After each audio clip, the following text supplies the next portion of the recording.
Hey guys, as I edit this, I'm feeling a little sick, but we persevere. That's the way this goes. But today's video is mostly about setting up the foundation of a song and then building that on top of it. Speaking of foundations, this is my basement. It's terrifying. I mean, just look at that. It's disgusting. Why is there red Solo cups down here? I don't know. So the reason I brought you down here is because I'm going to try to make at least a drum beat, maybe a full song with like notes and a melody out of my basement and the stuff in my basement. And fun fact, when I first moved into this apartment, the only light down here was this singular light bulb. So doing laundry was horrifying. But yeah, there's a lot of junk down here, so let's get some sounds. The first thing we're gonna try to find here is something that can function as a kick drum. And I think this bag of insulation might be the closest thing I'll get to that. And I'm gonna hit this insulation with the palm of my hand in the most bassy way possible. So I found this, what is this? Pressure sensitive adhesive tub. And I'm just gonna give it a, I'll hit it with my palm also, try to get a thud. I also found this iron steel rod.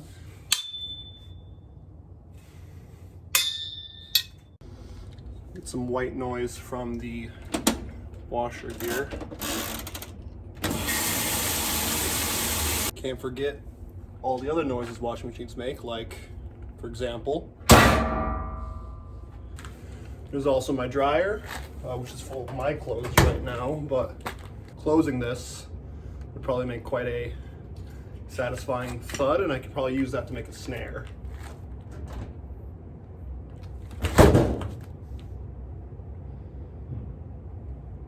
We won't talk about that. Finally, I really want to use these rogue red Solo cups somehow, but there's cobwebs everywhere, so I'm just gonna, oh, that threw dust everywhere. Hey, all right, we got all the sounds, and now we're going to circle through them and just isolate the parts of the sounds that I want to use. So I will get back to you guys when I find all of them. Welcome back. Here are all the noise I've curated to try to make a drum beat for this project. We'll start with noises from our insulation, which actually, even though the original plan was a kick drum, the plastic gave it a lot of crackle, followed by the pressured adhesive bin. Then we have the metal rod. We have the white noise from the water entering the washing machine,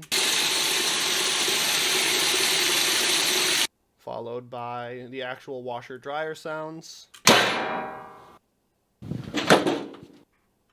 then finally the red Solo cup. Alright, first thing we're going to do is we're going to make a kick drum out of this sound. Now, that is one of our pressure adhesive sounds with the tail completely chopped off with a fade, as you can see here. And what we're going to do is, as you can see here, I've already kind of started, we're going to EQ out all that high end, because that high end isn't indicative to a kick drum. So we're going to get rid of all that and probably stop about here. And then we're going to compress it. Now, what compression is going to do is going to turn up everything that's quiet and turn down everything that is loud. And it's going to make our kick drum a lot more punchy. We might even cut out a little bit more of that high end. Boom. We have a kick drum. We're going to make our snare now, which will be the second primary element to our drums. And the first sound is from the washing machine. I just, again, used a volume fader to make it not go poosh. So it just kind of goes. And then we have the vinyl, or not the vinyl, insulation sound when I hit it with my hand. It makes that sound. Together, at the moment, they sound like this. Which isn't too bad, but we can do better. So the first thing we're going to do is we're going to add an EQ to the both of them. We're going to EQ all that low end because that's where the kick drum sits. We don't want it clashing with our kick drum. So it's already a bit cleaner from that. Then we're going to make it even punchier by reducing the faders even more.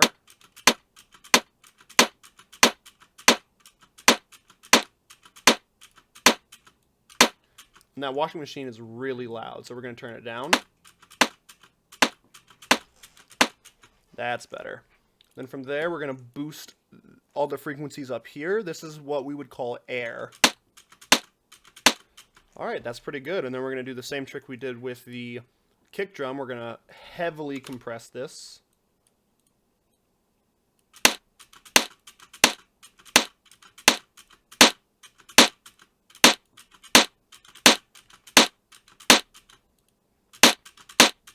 And boom, we have a snare. So we found this nice little house beat. I added a little bit of a flange clap, so this sound will hit right before our snare. The reason why we do that is because it adds that nice house beat feel.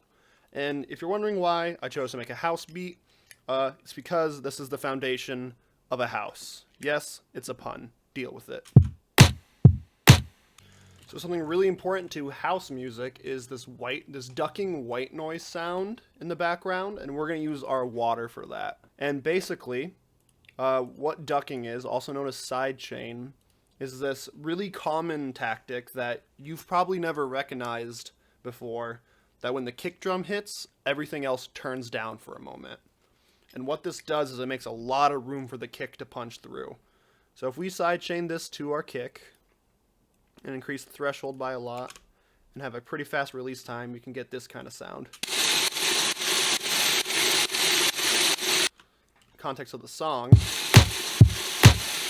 And with it, like everything else, we got to EQ out all the lower frequencies because they're not important.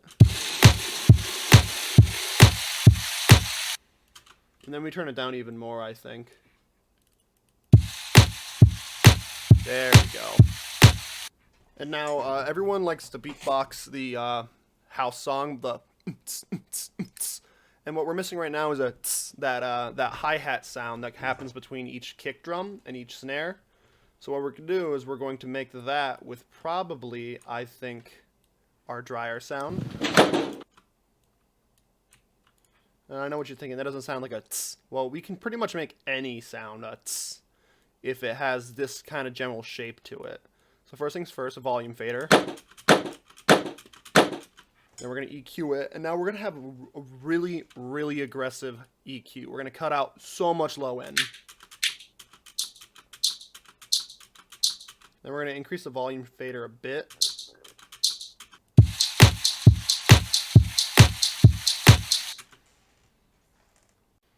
And now I think I'll just use some of our leftover elements here to add a couple bit more of rhythmic interest. So I'll get back to you when that's done. Hey, I'm back. Here's what I got so far as a full-blown beat goes. So